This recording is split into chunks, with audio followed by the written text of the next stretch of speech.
Bonjour, ici Sang Sibi Groupni, du studio de censure. Nous allons vous transmettre les nouvelles concernant le conflit entre la Thaïlande et le Cambodge, depuis la province de Surin, en Thaïlande. Les villages frontaliers sont restés en état d'alerte toute la nuit, malgré les avertissements selon lesquels le Cambodge pourrait lancer une attaque massive de drones suicides.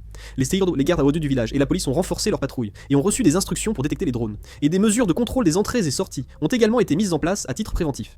Nous sommes à Surin. Le soldat concerné est Toe Sasolilachai du 23e régiment d'infanterie.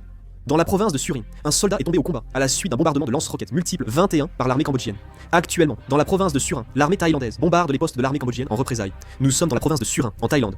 Nous sommes ici dans un hôpital. L'armée cambodgienne a mené un bombardement massif en ciblant un hôpital thaïlandais. On voit des civils, dont des médecins, des patients et des infirmières, évacués précipitamment vers un bunker. Nous sommes à Trat, en Thaïlande. Actuellement, des forces spéciales cambodgiennes ont infiltré la région de Trat.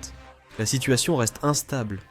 L'armée thaïlandaise a donc tiré à l'artillerie pour soutenir l'opération de nettoyage. Nous sommes dans la région d'Osmak, au Cambodge. Les chasseurs F-16 thaïlandais ont mené des frappes aériennes sur la région d'Osmak. Cette zone est également connue pour abriter des quartiers criminels au Cambodge. L'armée thaïlandaise a d'abord concentré ses attaques sur ces quartiers criminels.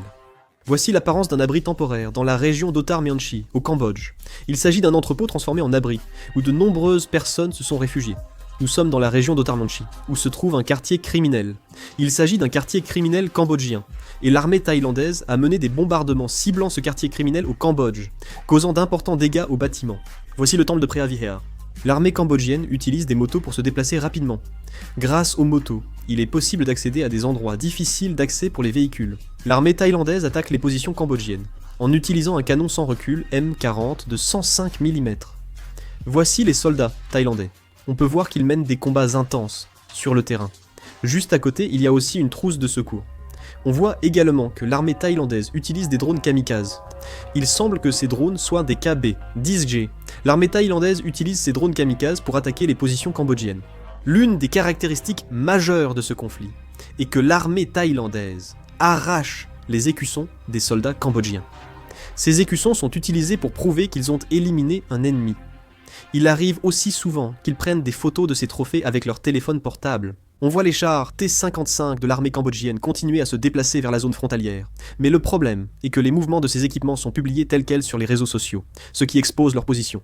Singapour a exhorté la Thaïlande et le Cambodge à la retenue face à l'escalade à la frontière et à privilégier le dialogue. S'il y a du nouveau, je ferai une vidéo. Merci, la vidéo se termine ici.